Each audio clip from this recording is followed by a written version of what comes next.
Hello YouTubers, welcome all of you. Thank you for checking me out. We have nature and gardening and filming wildlife on the back roads of northern New York. Also, I love music and I write songs every chance that I get. Come and join me to hear great music. I am open to networking and collaboration, so please subscribe and ring that bell if this sounds like a channel you would like to watch future videos of.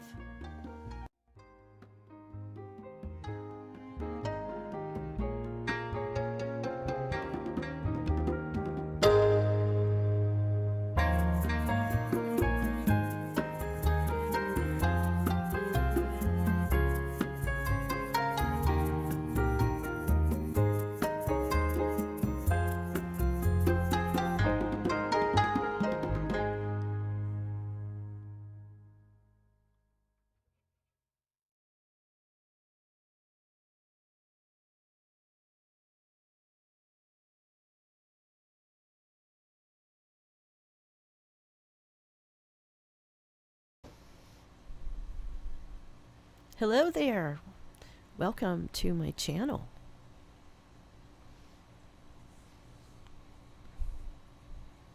I'm Wendy.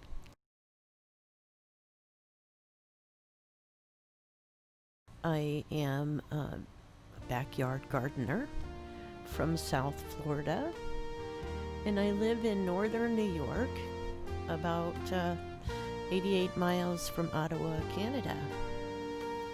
I've been learning how to garden on YouTube, and what you see me doing right now is tying up my tomatoes, and I went ahead and sliced my knee-high stockings that I purchased last season to put the watermelons and cantaloupes in, and I'm using the knee-high material to tie up the tomato. This is something that actually will keep the stem from getting entwined too tightly with whatever you're tying. Using like a twine or a string can sometimes constrict the tomato itself. So knowing that, you're guaranteed to be able to have successful trellising done if you have tomatoes that you're growing. The tomatoes that I'm growing this year are both indeterminates. One is a smaller type, it appears to be smaller tomato that has many small or maybe medium-sized tomatoes, and they ripen very early. So I've been getting tons and tons of tomatoes to harvest, and we've been enjoying the hell out of them, roasting them in the oven with the zucchini that we're growing, and we still have peppers from last year left in our freezer. So we used some of the peppers, and I put a few okra in there last night, and oh boy, that was a delicious dinner last night. We put about 3 tablespoons of extra virgin olive oil and a half of a teaspoon of salt and a half of a teaspoon of pepper on the vegetables. But that was a real nice healthy meal. We also had baked chicken thighs, which is one of my favorites. But I just recently shared a link on my Twitter about a recipe that my grandmother gave to me, and it's called candy cookies. So if you're interested in having a most glorious cookie to eat, and if you are enthusiastic, you could sell these cookies. They're just delicious. Now The only problem, of course, with that is, it's not as healthy of a recipe that, so if you do have diet issues and limitations, I wouldn't suggest eating this recipe very often. But if you want to make a couple bucks at the farmer's market, I'm telling you, it will sell like hotcakes. I also have a lovely recipe for smoked chicken thighs that my father used to use years back. And that's a very lovely recipe as well. But I've shared these things on my Facebook from time to time and also on Twitter. So if you're interested in more recipes, go and check me out. But here I am. I'm tying up these two the determinate tomatoes with my sliced up kneehighs. I like to be as I like to use what I have and try to do that. As a matter of fact, the mulch that is down there, we got for $1 a bag from the Amish. They're pine shavings, and we got like 4 or 5 bags, and I think I'm gonna have to go and get some more.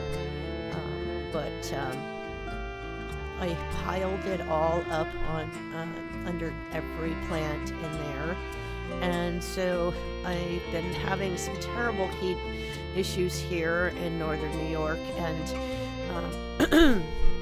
sometimes we have to wait until just before dark to do our watering because it's just been so hot that you have to stay inside and in the air conditioning because it's been quite a drought here.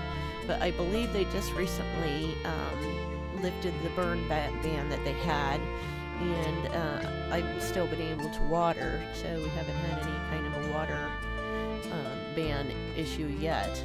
But we have really made a much larger garden in our yard this year, and it's been really, I've been having a great time growing the vegetables. There's a couple new vegetables that I've never grown before. This year we grew quite a bit of beets, and I've been harvesting, 3 or 4 here and there. And we're doing okra for the first time. I think it's Clemson spineless. And then we're doing broccoli, and we're doing Brussels sprouts. And there's some bunching onions and some white onions. And there's peppers. And I think that's pretty much it. There is a little bit of lettuce that I just put in to replace some of the spinach that had passed on. It bolted and turned brown. So I just pulled that out, and I tried to plug something else in there. But I've been growing hydroponically up on my deck this year, trying to grow extra food for the community because of COVID. And I did get a chance to donate quite a bit of lettuce to our community center here in town, which I felt really good about. But because it's been so hot, the plants just haven't been growing the way that I would wish that they would. Some of them are bolting, and so it's been kind of frustrating for that. And the arugula is going to seed, but what can you do? They're in the shade and underneath the deck roof.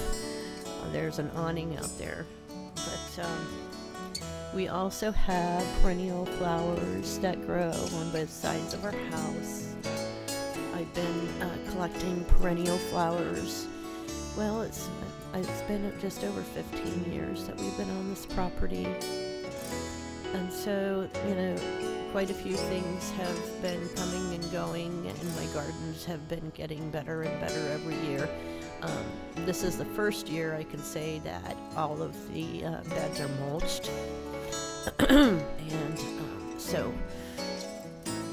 the mulching is really important when you're gardening because especially if you're experiencing a drought situation, which we just recently have been through, and we're still expecting some very high temperatures and high humidity, in the coming days here. But it helps to protect the plant, and it holds in moisture from your watering. And when you are watering your plants during a very hot time, you need to water them deeply, meaning that you need to spend quite a bit of time of watering on each plant to make sure that the water is able to sink down and be held for the rest of the time that the plant is not being watered, so. But anyway, the eggplants are new this year. I am super excited about growing those, and I plan to make some eggplant parmesan. Anyway, I love to cook, and I make all kinds of, I've been, doing a lot of natural cooking with vegetables, and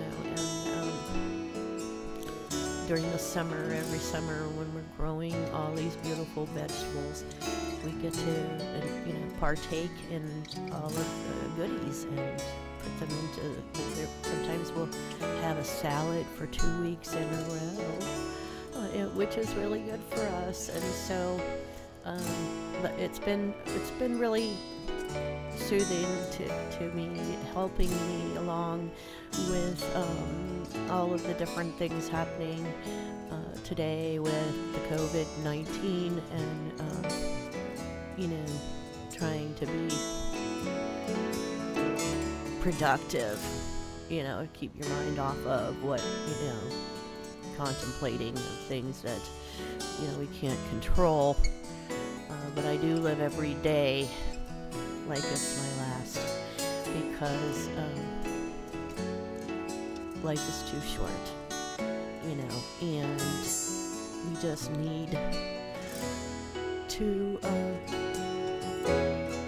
be happy, live our lives, and not fear dying from this disease. And I just pray that everyone is able to get work quickly, and that they're able to find the help that they need. And but it really helps me a lot. I like to give vegetables to my neighbors, and I have a girlfriend down the street who's a widow, and she's we put a little garden in her yard for her this year, and I had grown a lot of these plants inside starting in February under lights, and she's got this beautiful garden growing back there that she can enjoy. And Howard also helped Leona next door so she could plant her garden, and he also tilled the other neighbor's bed so she could have a garden. My husband is just amazing. But anyways, we have been working very hard trying to get the damn cedar hedge under control. We had a cedar hedge that ended up getting 20 foot high, and it had to be cut down so that you could see over it. We finally got that damn middle tree out of that thing, because we had 3 trees growing in the middle. All the rest had been cut down, so it's been, we didn't, get to try to get it all But yeah, there's a cedar hedge right back there behind my garden off the road. And that thing used to be 20 to 30 feet high. Howard's been real busy trying to get it trimmed down. But we have a windmill in our yard now, and I think it looks really cool there. And I love our deck. My husband built me these beautiful raised beds out of landscape timber. And so I've been working hard trying to get as many flowers to film as I possibly can, because I love to take pictures of flowers and my garden and my yard, and I love to go out sometimes and find things to film, like beautiful horses out in the pasture, or different goats or cows or whatever, there's all these different places. As a matter of fact, I just forgot, we went to the Mexican cantina in Messina, and as we were going to go and eat there this last weekend, there was a buffalo farm, and there was a mom buffalo and a dad buffalo and a baby buffalo, and I was right over there, and I got to film all three of them, and for about 5 or so minutes, and it was just so amazing. So I love to go and get wildlife shots of like ducks, and sometimes we'll go to the cemetery in town where they have this water area. I think it's the Oswegatchie River, and we go over there sometimes just as winter is starting to subside. We go there, and there's ducks walking around on the ice. It's just so many neat things that we get to do.